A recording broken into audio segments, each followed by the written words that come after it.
రాష్ట్రంలో అధికారంలోకి వస్తామని కేంద్ర మంత్రులు కిషన్ రెడ్డి, బండి సంజయ్ పగటి కలలు కంటున్నారన్నారు దేవరకద్ర ఎమ్మెల్యే మధుసూదన్ రెడ్డి. బీఆర్ఎస్ తో కుదిరిన లోపాయికారి ఒప్పందంతోనే బీజేపీ 2 ఎమ్మెల్సీ సీట్లు గెలిచిందన్నారు. ఎమ్మెల్సీ రిజల్ట్స్ చూసి మొరవడం మానుకోవాలన్నారు. రాష్ట్రానికి నిధులు రాకుండా అడ్డుకుంటున్న ద్రోహులు కిషన్ రెడ్డి, బండి సంజయ్లని ఆరోపించారు. మరో 10 ఏళ్లు రాష్ట్రంలో కాంగ్రెస్ అధికారంలో ఉంటుందని ధీమా వ్యక్తం చేశారు మధుసూదన్ రెడ్డి. ఎమ్మెల్సీ ఎన్నికలలో 2 ఎమ్మెల్సీ ఎన్నికలు గెలవడం అనేది అదేం పెద్ద విషయమే కాదు. దాన్ని మేము పెద్దగా పట్టించుకోవడం కూడా లేదు.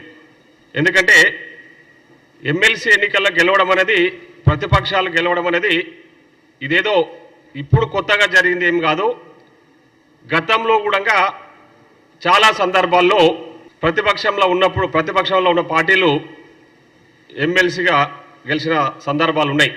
2018 తర్వాత జరిగిన ఎమ్మెల్సీ ఎన్నికలలో బీఆర్ఎస్ పార్టీ అధికారంలో ఉన్నప్పుడు ఇదే కరీంనగర్ స్థానాన్ని మేము కాంగ్రెస్ పార్టీ ఆపోజిషన్లో ఉండి జీవన్ రెడ్డి గారు ఎమ్మెల్సీగా గెలిచిన విషయం కూడా మీకు అందరికీ కూడా తెలుసు.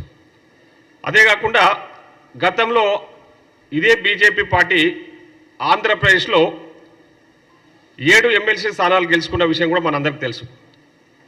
మరి ఆ రాష్ట్రంలో బీజేపీ ఏమన్నా అధికారంలోకి వచ్చిందా? బీజేపీ ఏమన్నా 30-40 సీట్లు గెలుచుకున్నదంటే ఏమీ లేదు.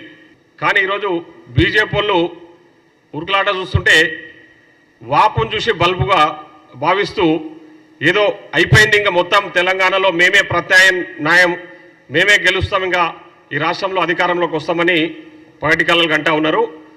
అవి ఏవి కూడా జరగవన్నది అది మీకు తెలుసు, ప్రజలకు కూడా తెలుసు.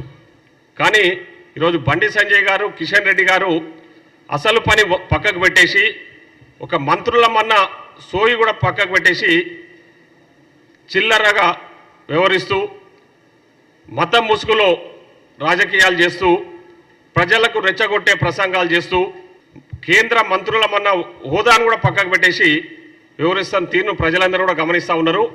మీ వల్ల ఒరిగేది ఏం లేదని కూడా అది ప్రజలకు తెలుసు. మరీ ముఖ్యంగా కాంగ్రెస్ పార్టీ ప్రభుత్వానికి కూడా తెలుసు. సో దాని గురించి మేము పెద్దగా ఆలోచన చేస్తలేం.